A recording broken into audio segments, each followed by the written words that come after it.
Welcome to Engineer Technolabs and Institute. આપણે આગળના લેક્ચરમાં બૂટસ્ટ્રેપ શું છે એ જોયું અને એનો એક પ્રોગ્રામ કર્યો. હવે આ બૂટસ્ટ્રેપની આગળ આપણે જોયું કન્ટેનર અને કન્ટેનર ફ્લુઇડ એ બંને વચ્ચેનો ડિફરન્સ પણ સમજીએ અને એનો પ્રોગ્રામ પણ કર્યો. હવે આપણે આગળ બૂટસ્ટ્રેપમાં અલગ અલગ ક્લાસ શીખતા જઈશું અને સમજતા જઈશું. તો બૂટસ્ટ્રેપમાં સૌથી ઇમ્પોર્ટન્ટ અને સૌથી મેઇન જે ક્લાસ કહેવાય એ હવે આપણે શીખવા જઈ રહ્યા છે. અને એ ક્લાસીસના ગ્રુપને શું કહેવામાં આવે છે? ગ્રીડ આપણે શીખવા જઈ રહ્યા છે. ગ્રીડ શું છે એ સમજીએ એટલે આપણને ખ્યાલ આવશે. તો આ આખું આપણું વેબસાઇટનું થિયરી પછી જોઈએ. પહેલાં આ ઇમેજ જુઓ. આખું આપણું આ વેબસાઇટનું પેજ છે અને વેબસાઇટના પેજને અલગ અલગ ભાગમાં ડિવાઈડ કરવા માટે કોઈક સપોઝ કે તમારે પેજ ઉપર 3 પ્રોડક્ટ્સ ડિસ્પ્લે કરાવવી છે તો એને 3 ભાગમાં ડિવાઈડ કર્યું છે. પછી સપોઝ કે નાના નાના પાર્ટ્સમાં એવી રીતે ડિસ્પ્લે કરાવવું છે કંઈક તો તમે એ રીતે ડિવાઈડ કર્યું છે. સપોઝ કે એક પાર્ટમાં 2 ઇમેજીસ ડિસ્પ્લે કરાવી છે તો આ અને આ એમ 2 પાર્ટ આપણે પાડી દીધા છે.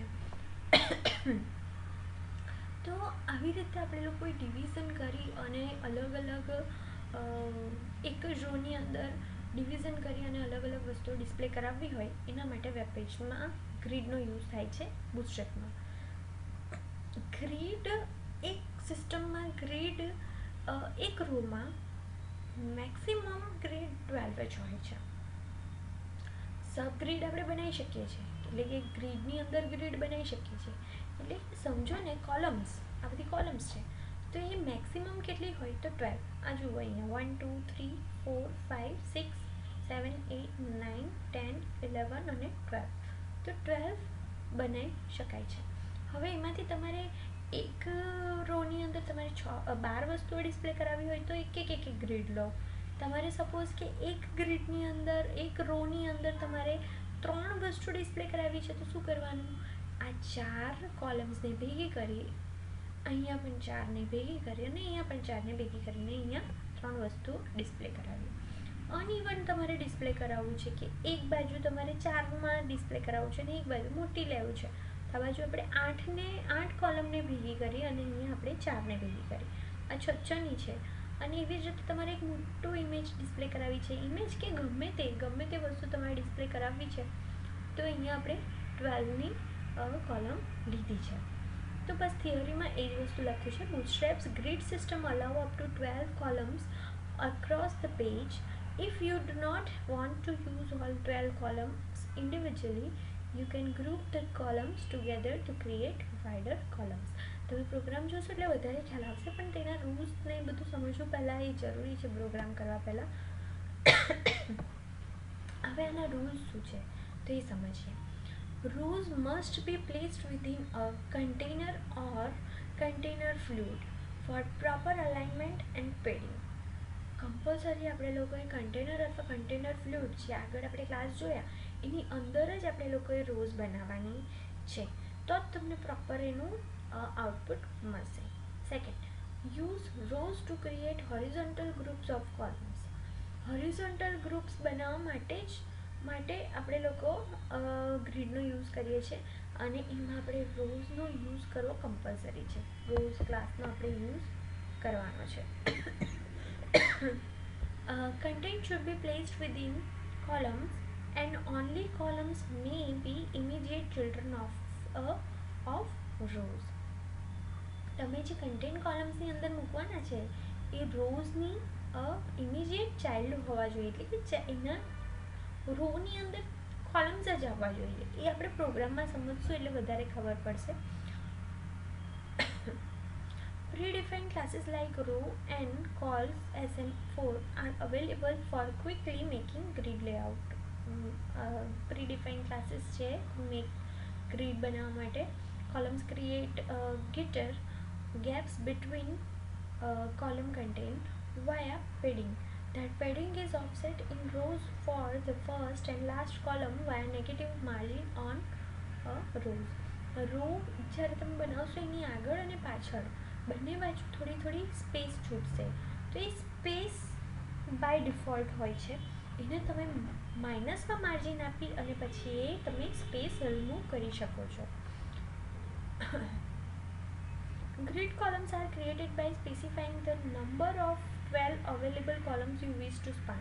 For example, 3 equal columns would use 3 column span.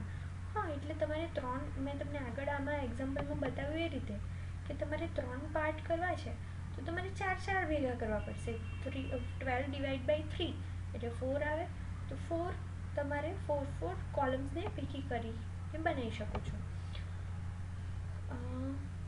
Columns widths are in percentage, so they are always fluid and sized relative to their parent element. હવે તમે જે પેરેન્ટની અંદર બનાવશો કોલમ્સ અને રોઝ એ પેરેન્ટની હાઇટ વિડ્થના પ્રમાણે જ એ રિએક્ટ કરશે. એના પેરેન્ટ જે પણ કંઈક તમે ડીવ લીધો હશે કે પેરેન્ટ ગમે તે હશે એની અંદર જ તમે બનાવ્યો હશે તો એના પ્રમાણે જ એ રિએક્ટ કરશે. અને વિડ્થ એની કેમાં પર્સન્ટેજમાં આવશે. The biggest difference between Bootstrap 3 and 4 is that Bootstrap 4 now uses flexbox instead of float. Bootstrap 3 ની અંદર ફ્લોટ્સ યુઝ થતું હતું, ફ્લોટિંગ એ તમે આગળ આવશે એટલે સમજ પડશે. અને Bootstrap 4 ની અંદર ગ્રીડ માટે ફ્લેક્સબોક્સ યુઝ થાય છે, તો એ આપણે આગળ જઈને આપણે સમજશું. One big advantage with flexbox is that grid columns without a specified width will automatically lay out as equal width columns. આ લાઈન હું એક્ઝામ્પલમાં તમને સમજાવીશ એટલે તમને વધારે આઈડિયા આવશે. આ એક્ઝામ્પલ અહીંયા આપ્યું છે પણ એના સિવાય હું તમને પ્રોગ્રામમાં સમજાવીશ. Bootstrap 5 grid system is built with flexbox. તો એ પણ ફ્લેક્સબોક્સ પર વર્ક કરે છે. કઈ રીતે એ તમને સમજાવું. હવે શેને યુઝ કરવાનું છે આપણે, તો the Bootstrap 3 grid system has 4 classes: XS એટલે extra small, SM small, MD medium, LG large. તો શું છે આમાં વિડ્થ હોય છે, વાઇડ કેટલું વાઇડ અને કેટલા વાઇડ ઉપર આપણે લોકો પ્રોગ્રામ જોઈશું એટલે તમને ખ્યાલ આવશે જ. ખાલી આ સમજવા માટે આટલું જોઈ લો કે ફોન્ટ માટે આપણે એક્સેસ યુઝ કરીએ છીએ, ટેબલ માટે આપણે SM યુઝ કરીએ છીએ, મીડિયમ એટલે સ્મોલ લેપટોપ્સ માટે MD યુઝ કરીએ છીએ, અને લેપટોપ્સ પ્રોપર 15 ઇંચીસ હોય એવા લેપટોપ અને ડેસ્કટોપ માટે આપણે લોકો LG યુઝ કરીએ છીએ કે જેની વિડ્થ 12 પિક્સલ કરતાં વધારે હોય. અહીંયા MD 992 પિક્સલ કરતાં વધારે હોય અને SM 768 પિક્સલ કરતાં વધારે હોય અને એક્સ્ટ્રા સ્મોલ એટલે 768ની નીચેના બધા માટે એક્સેસ છે. એવી જ રીતે 4 માટે એક્સ્ટ્રા એક ક્લાસ અહીંયા જો ફર્સ્ટ એડ થાય છે કે તમે કશું જ નથી આપતા, અહીંયા SM એક્સેસ કશું જ નથી આપતા તો એ ઓટોમેટિક આવી જાય છે. હવે તમે અહીંયા જોશો કે સ્મોલ ડાયરેક્ટ આવે છે, એક્સેસ અહીંયા હતું Bootstrap 3માં એ અહીંયા રિમૂવ થયું, સ્મોલ ડિરેક્ટલી આવે છે અને એ પ્રમાણેની વિડ્થ પણ તમારી ચેન્જ થાય છે. એટલે આ વસ્તુ ધ્યાન રાખવાની છે કે જ્યારે આપણે Bootstrap 3 યુઝ કરતા હોઈએ ત્યારે એની વિડ્થ અલગ અલગ લેવાની હોય છે. અહીંયા કઈ કન્સિડર થાય છે એ તમારે જોવાનું છે. કોલમ મીડિયમ માટે 768, અહીંયા મીડિયમ માટે હતું 992 ગ્રેટર દેન. અહીંયા મીડિયમ માટે ચેન્જ થાય છે, લાર્જ માટે 992 અને એક્સ્ટ્રા લાર્જ માટે 1200. તો આ રીતે આમાં અલગ અલગ આમાં યુઝ થાય છે. ખાલી આમાં લાર્જમાં 1200 છે જ્યારે આમાં એક્સ્ટ્રા લાર્જમાં 1200 છે. આમાં લાર્જની અંદર 992 છે જ્યારે અહીંયા મીડિયમની અંદર 992 છે Bootstrap 3ની અંદર. તો આ વસ્તુમાં ચેન્જ આવે છે. એ જ રીતે હમણાં રિસન્ટલી આવેલું Bootstrap 5, તો Bootstrap 5ની અંદર એક્સ્ટ્રા વસ્તુ એડ થાય છે જે Bootstrap 4માં હતું એ તો છે જ, પણ અહીંયા small, medium, large, extra large અને ડબલ XL. યસ, તો હવે તો આપણને ખબર જ છે કે હવે તો ટીવીમાં પણ આપણે લોકો બધું યુઝ કરતા હોઈએ છીએ. તો તે સમયે આપણને જ્યારે આપણે બહુ વાઇડર વિડ્થવાળી આપણું ટીવી હોય તે સમયે આપણી વેબસાઇટ બરાબર પ્રોપર દેખાય તેના માટે આપણે લોકો ડબલ XL હવે નવું ફીચર છે Bootstrap 5ની અંદર. તો 1200 પિક્સલ કરતાં પણ હવે વધારે 400 પિક્સલ માટે પણ આપણે સેટ કરી શકીએ છીએ. બાકી વિડ્થ તમે અહીંયાથી જોઈ શકો છો.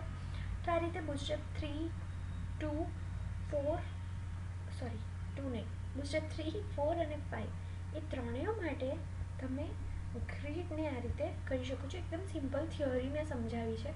પ્રોગ્રામમાં તમને હું એને સમજાવીશ વધારે પ્રોપરલી, વધારે ખ્યાલ આવશે. પણ થિયરી તો તમારે જાતે સમજવા કોશિશ હમણાં કરવાની જ છે. નથી ખબર પડતી તો any time you can call me. Till that thank you.